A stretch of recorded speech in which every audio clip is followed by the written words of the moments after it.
Good morning, dear students. Today we will start with chapter number 6, Cell Structure and Functions. So, what is cell? To understand cell, we will consider example of your school. Now, what is your school made up of? You can say school is made up of many buildings. You have many buildings in your school. Now, when I say what are these buildings made up of? Buildings will be made up of many floors. Now, what are floors made up of? Many rooms, many classrooms are there in a single floor. Now, what is these classrooms made up of? Classroom, when we consider one single classroom, it is made up of 4 walls. 4 walls make a room. Now, what are these walls made up of? Walls of a room are made up of bricks. So, we can say bricks are the basic unit of a building. A building is made up of bricks. When many bricks add up together, it makes up a wall, and when 4 walls add up together, it makes a room. When rooms add up together, it makes a floor, and when floor adds up together, it makes a building. So, bricks are the basic unit. When many bricks of same shape and size combine, it makes up a wall. Similarly, our body is a huge thing. So, when we say what is our body made up of, like bricks, cells are the basic unit of our body. Our body is made up of many minute cells, microscopic cells that we are not able to see with our eye. Our body is made up of so many cells, and these cells combine together to make up our body. So, children, what is a cell? Cells are the basic structural and functional unit of living organisms. When I say structural, our body structure, like the bricks of a wall, our body structure is made up of many cells. When I say functional, our body functions, there are many functions going on in our body simultaneously: digestion, respiration, excretion, circulation. There are many functions going on in our body. These functions are what? The reason behind that these functions in our body is also cell. A single microscopic cell is able to perform all the functions, and due to this functions of a cell, our body is able to perform various functions. So, cells are structural and functional unit of living organisms. So, the smallest thing in our body which is living is a cell. A single cell is the smallest living thing in our body, and it is able to carry out its functions. So, cells are made up of living things and carry out activities that keep a living thing alive. Now, when I talk about discovery of cell, Robert Hooke was the scientist to discover existence of cell with the help of microscope in the year 1965. What he observed was thin slices of cork. What is cork? Cork is a bark of a tree. In the bark of a tree, in a thin slice of cork, when he observed that cork under a microscope, he saw honeycomb like hexagonal structures, and these structures he named as cells. So, these slices of cork appeared like small compartments which were further separated by a wall. So, these small compartments which look like honeycomb, he named it as cell. So, the scientist responsible for the discovery of cell is Robert Hooke in the year 1665. Now, children, we will talk about cell theory. There were two scientists, Schleiden and Schiavone in the year 1838, these are the two German biologists, they presented a cell theory. Okay, and it was further expanded by the scientist Virchow. The main points of the cell theory are that all the living things, including plants, animals, human beings, all the living things are made up of cells. So, cells are the basic structural and functional unit of living organisms. Now, new cells arise from pre existing cells in our body. The cells damage, they worn out, they undergo repair, and when a cell dies, a new cell takes its place. So, new cells arise from pre-existing cells. The cells undergo division, and due to this division, the new cells are arised. Okay, so where are the new cells coming from? New cells are coming from the cells which are already present in our body by division. Now, the next is the organization of cells in the body of living organism decides its structure and function. Now, how these cells are organized in a body of living organism, it will decide the structure and function of that organism, because we are all not same. Plants are different, animals are different, human beings are different. We all have different body structure and we all have different functions. So it is decided by cells, how the cells are arranged and what kind of cells are arranged in a body. It will decide its structure and functions. The arrangement of cells and the functions of cell are different in plant body, they are different in animal body. So different organization of cells in the body will decide its structure and functions. Okay students, now we will talk about levels of organization of a living being. Now, as I said, your school building is a huge thing. So, your school is made up of many buildings. Buildings are made up of floors. Floors are made up of many rooms. Rooms are made up of walls, and walls are made up of bricks.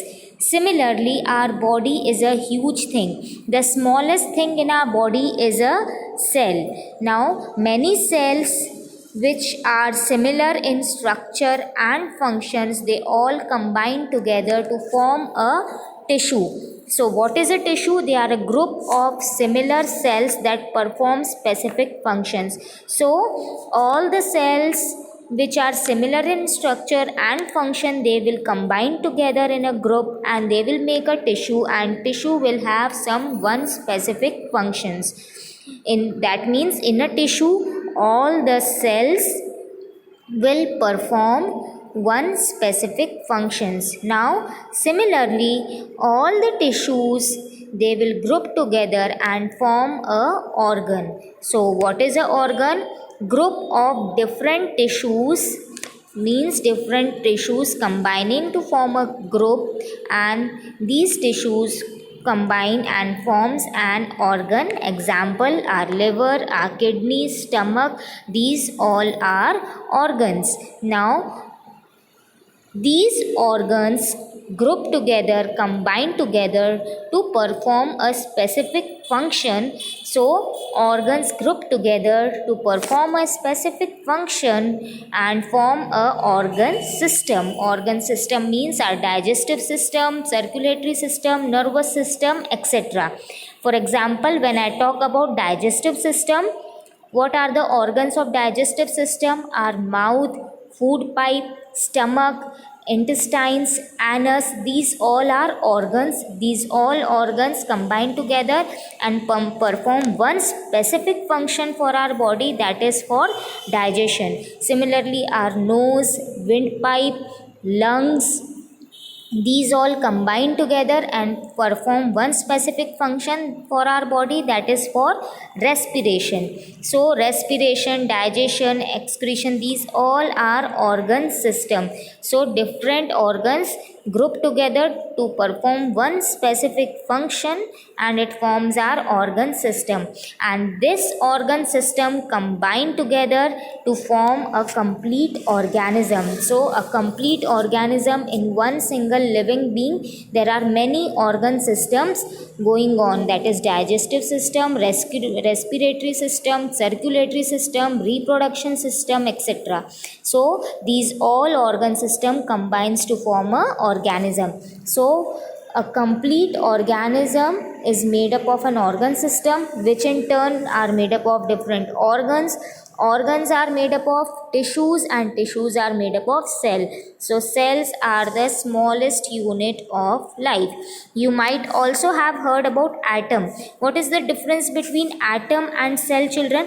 Atom is a non-living thing. Atom is the smallest part of a body, but it's a non-living thing, whereas cell is the smallest living thing for a living organism. Okay, so this is about the levels of organization. Now we will talk about variation in cell. Since a living organism are made up of different kinds of cells of different kinds are there in a single body. So this variation is according to the cell number, shape and size. So living organisms are classified into two categories on the basis of their cell number, that is unicellular organisms and multicellular organisms. Unicellular organisms are made up of a single cell. So there is only one cell, and that one cell only is capable of performing every function of that organism, that is digestion, respiration, excretion. All these functions are performed by a single cell. So organisms which are made up of a single cell are called unicellular organisms. Examples are amoeba, euglena. Unicellular word itself tells uni. Uni comes from the word unit. So uni means one and cellular means cell. So organisms which have one cell, they are called unicellular organisms.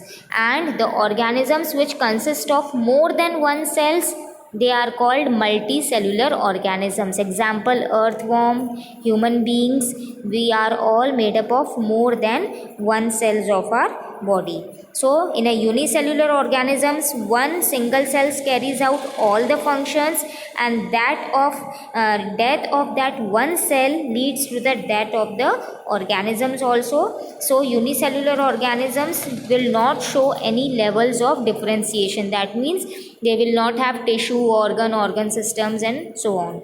Okay, whereas multicellular organisms will show division of labor, means different cells will carry out different functions, and so death of one cell will not lead to the death of the organism. Instead, the place of that cell will be taken place by a new cell. And multicellular organisms which will show various levels of organizations.